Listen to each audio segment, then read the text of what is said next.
Hello दोस्तों, नमस्कार। कैसे हैं आप सब? आशा करता हूँ सभी अच्छे होंगे और स्वागत है आपका एक बार फिर से इस कहानी पीडिया के नए एपिसोड पे। और लगातार हम सुन रहे हैं प्रेमचंद जी की कहानियाँ और आज हम सुनेंगे प्रेमचंद जी की ही द्वारा लिखी हुई कहानी एक्ट्रेस। कहानी काफ़ी पुरानी है लेकिन आज भी सजीवता अपने कहानी पे लिए हुए है, जिस पर किस प्रकार से एक्ट्रेस अपना जीवन जीती है। कई पहलुओं से होकर गुजरना पड़ता है, लेकिन जब अपनी जीवन पे वो पहलू आता है तो सारी अदाएँ, सारी कला धरी की धरे रह जाती है और वो वास्तविक जीवन में जीना पड़ता है। तो ज़्यादा समय न लेते हुए कहानी शुरू करते हैं और तब तक आप चैनल को सब्सक्राइब कर लें, क्योंकि यहाँ आपको लगातार ऐसी ही कहानियाँ मिलती रहती है जहाँ पर आपको बहुत कुछ सीखने को मिलेगा, देखने को मिलेगा और चर्चित कहानियाँ मिलेंगी। तो मुंशी प्रेमचंद जी ने यहाँ से कहानी का शुरू किया कि रंगमंच का पर्दा गिर गया और तारा देवी ने शकुंतला का पार्ट खेलकर दर्शकों को मंत्र कर दिया। जिस वक्त वह शकुंतला के रूप में राजा दुष्यंत के सम्मुख खड़ी ग्लानि, वेदना और तिरस्कार से उत्तेजित भावों को आग्नेय शब्दों में प्रकट कर रही थी, दर्शक वृंद शिष्टता के नियमों की उपेक्षा करके मंच की ओर उन्मत्तों की भांति दौड़ पड़े थे और तारा देवी का यशोगान करने लगे थे। इतने ही तो स्टेज पर चढ़ गए थे और तारा देवी के चरणों पर गिर पड़े।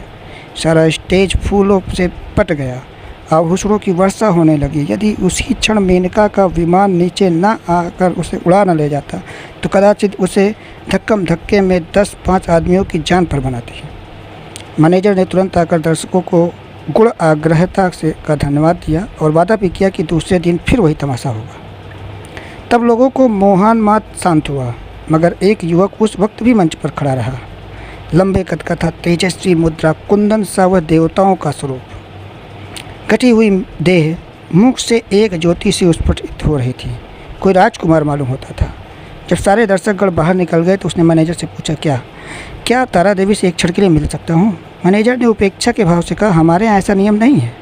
युवक ने फिर पूछा, क्या आप मेरा कोई पत्र उसके पास भेज सकते हैं?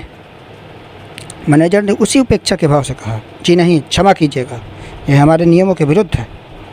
युवक ने और कुछ न कहा, निराश होकर स्टेज के नीचे उतर पड़ा और बाहर जाना ही चाहता था कि मैनेजर ने पूछा, जरा ठहर जाइए, आपका कार्ड। युवक ने जेब से कागज़ का टुकड़ा निकालकर कुछ लिख दिया और दे दिया।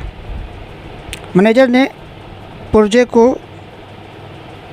उड़ती हुई निगाह से देखा। कुंवर निर्मल कांत चौधरी, OBE। मैनेजर की कठोर मुद्रा कोमल हो गई। कुंवर निर्मल कांत शहर के सबसे बड़े रईस, तालुकेदार, साहित्य के उज्ज्वल रत्न, साहित्य के सिद्ध हस्त, आचार्य, उच्च कोटि के विद्वान, 8-10 लाख सालाना के नफ़ेदार थे, जिनके दान से देश की कितनी ही संस्थाएं चलती थी। इस समय एक क्षुद्र प्रार्थी के रूप में खड़े थे।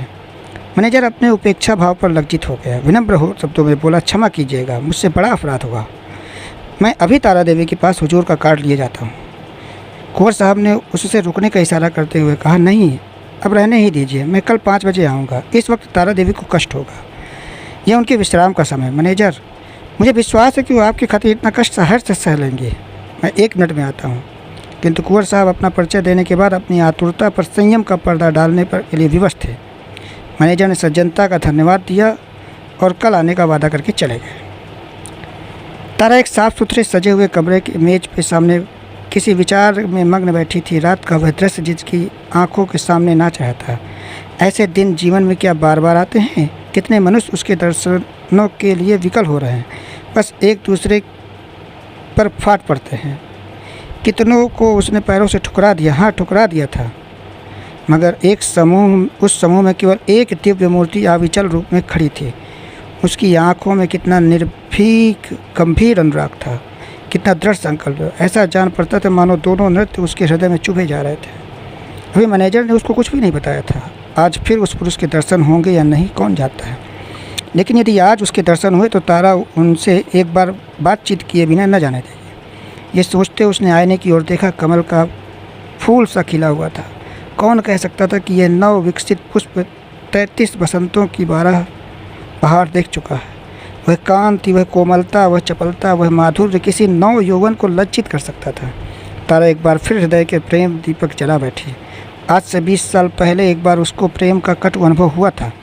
तब से वह एक प्रकार का वैधव्य जीवन व्यतीत कर रही है। कितने प्रेमियों ने उसका अपना हृदय उसको भेंट करना चाहा था, पर उसने किसी की ओर आँख उठाकर भी न देखा था।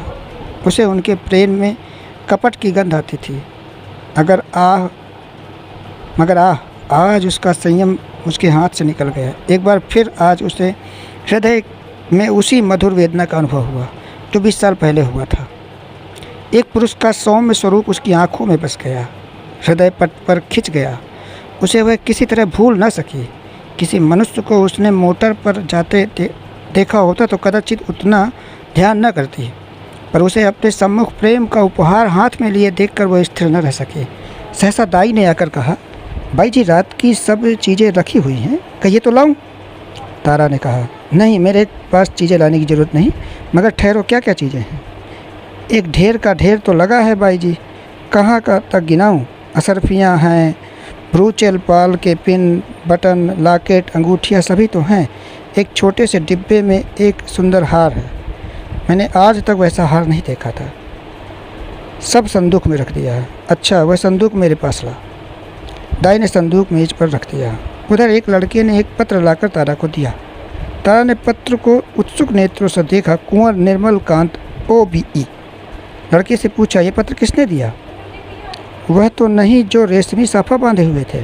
लड़के ने केवल इतना कहा, मैनेजर साहब ने दिया है, और लपका हुआ बाहर चला गया। संदूक में सबसे पहले डिब्बा नजर आया। तारा ने उसे खोला तो सच्चे मोतियों का सुंदर हार था। डब्बे में एक तरफ एक कार्ड भी रखा था। कार्ड ने लपक कर निकला, पढ़ा, कुंवर निर्मल कांत। कार्ड उसके हाथ से छूट कर गिर पड़ा। वह झपट कर कुर्सी से उठी और बड़े वेग से कई कमरों और बरामदों को पार करती मैनेजर के सामने आकर खड़ी हो गई। मैनेजर ने खड़े होकर उसका स्वागत किया और बोला, मैं रात की सफलता पर आपको बधाई देता हूँ। तारा ने खड़े होकर पूछा, कुंवर निर्मल कांत क्या बाहर हैं? लड़का पत्र देकर भाग गया। मैं उससे कुछ पूछ न सकी। कुंवर साहब का रुक्का तो रात ही तुम्हारे चले जाने के बाद मिला था, तो आपने उस वक्त मेरे पास क्यों नहीं भेज दिया? मैनेजर ने दबी जवान में, मैंने समझा तुम आराम कर रही होगी, कष्ट देना उचित न समझा। और भाई साफ बात है कि मैं डर रहा था कहीं कुंवर साहब को तुमसे मिलाकर तुम्हें खो न बैठूं। अगर मैं औरत होता तो उसी वक्त उनके पीछे हो लेता। ऐसा देव पुरुष मैंने आज तक नहीं देखा था। वही जो रेशमी साफा बांधे खड़े थे तुम्हारे सामने, तुमने भी तो देखा होगा। तारा ने मानो अर्ध निद्रा की दशा में कहा, हाँ देखा तो था। क्या वह फिर आएंगे?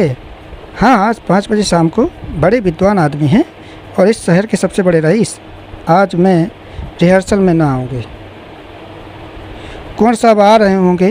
तारा आईने के सामने बैठी है और दाई उसका श्रृंगार कर रही है। श्रृंगार भी इस जमाने की एक विद्या है। पहले परिपाटी के अनुसार ही श्रृंगार किया जाता था। कवियों, चित्रकारों और रसिकों के श्रृंगार की मर्यादा सी बांध दी थी। आँखों के लिए काजल लाजमी था, हाथों के लिए मेहंदी, पाँव के लिए महावर, एक एक अंग, एक एक आभूषण के लिए निर्दिष्ट था। आज वह परिपाटी नहीं रही। आज प्रत्येक रमणी अपने सुरुचि, सुबुद्धि और तुलनात्मक भाव से श्रृंगार करती है।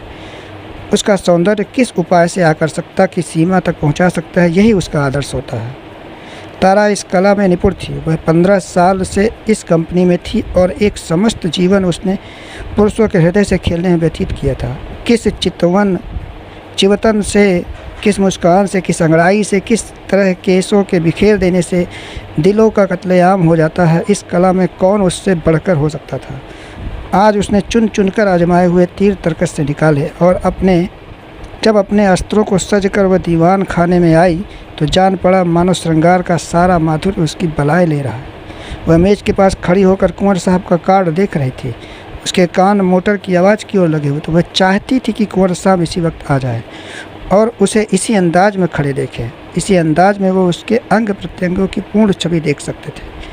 उसने अपनी श्रृंगार कला से काल पर विजय पा ली थी। कौन कह सकता था कि चंचल नव यौवन उस अवस्था को पहुंच चुकी है जब हृदय की और शांति की इच्छा होती है। वह किसी आश्रम के लिए आतुर हो उठता है और उसका अभिमान नम्रता के आगे सिर झुका देता है। तारा देवी को बहुत इंतजार न करना पड़ा। कुंवर साहब शायद मिलने के लिए उससे भी उत्सुक थे। 10 ही मिनट बाद उनकी मोटर की आवाज़ आई और तारा संभल गए। एक क्षण में कुंवर साहब ने कमरे में प्रवेश किया। तारा शिष्टाचार के लिए हाथ मिलाना भी भूल गए। प्रौढ़ावस्था में भी प्रेमी की उद्विग्नता और असावधानी कुछ कम नहीं होती। वह किसी सलज्जा युवती की भांति सिर झुकाए खड़ी रही। कुंवर साहब की निगाह आते ही उसकी गर्दन पर पड़ी। वह मोतियों का हार जो उन्होंने रात को भेंट किया था चमक रहा था। कुंवर साहब को इतना आनंद कभी ना हुआ।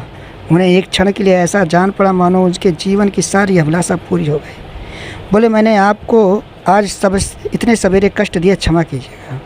यह तो आपके आराम का समय होगा। तारा ने सिर से खिसकती हुई साड़ी को संभाल कर कहा, इससे ज़्यादा आराम और क्या हो सकता है। आपके दर्शन हो गए। मैं इस उपहार और क्या आपको मानो धन्यवाद देती हूँ। निर्मल कांत जी ने मुस्कुरा कर कहा कि अब तो कभी कभी मुलाकात होती रहेगी, कभी कभी नहीं, रोज़ आइए। आप चाहें तो मुझसे मिलना पसंद ना करें, पर एक बार इस ड्योढ़ी पर सिर को झुका ही जाऊंगा। तारा ने भी मुस्कुरा कर उत्तर दिया, उसी वक्त तक जब तक कि मनोरंजन की कोई नई वस्तु नज़र ना आ जाए। क्यों? मेरे लिए यह मनोरंजन का विषय नहीं, ज़िंदगी और मौत का सवाल है। हाँ, तुम इसे विनोद समझ सकती हो, मगर कोई परवाह नहीं। तुम्हारे मनोरंजन के लिए मेरे प्राण भी निकल जाएं तो मैं अपना जीवन सफल समझूंगा। दोनों तरफ से इस प्रीति को निभाने के वादे हुए। फिर दोनों ने नाश्ता किया और कल भोज का न्योता देकर कुंवर साहब विदा हो गए। आगे काफ़ी सस्पेंस है और इस कहानी में आपको देखने को मिलेगा, सुनने को मिलेगा कि किस प्रकार से प्रेमचंद जी ने महिला का सम्मान करते हुए हर एक पक्ष को रखा हुआ है। तो मिलते हैं अगले एपिसोड में पूरी कहानी के साथ में। तब तक के लिए बने रहिए कहानीपीडिया में। चैनल को सब्सक्राइब कीजिए और मिलते हैं।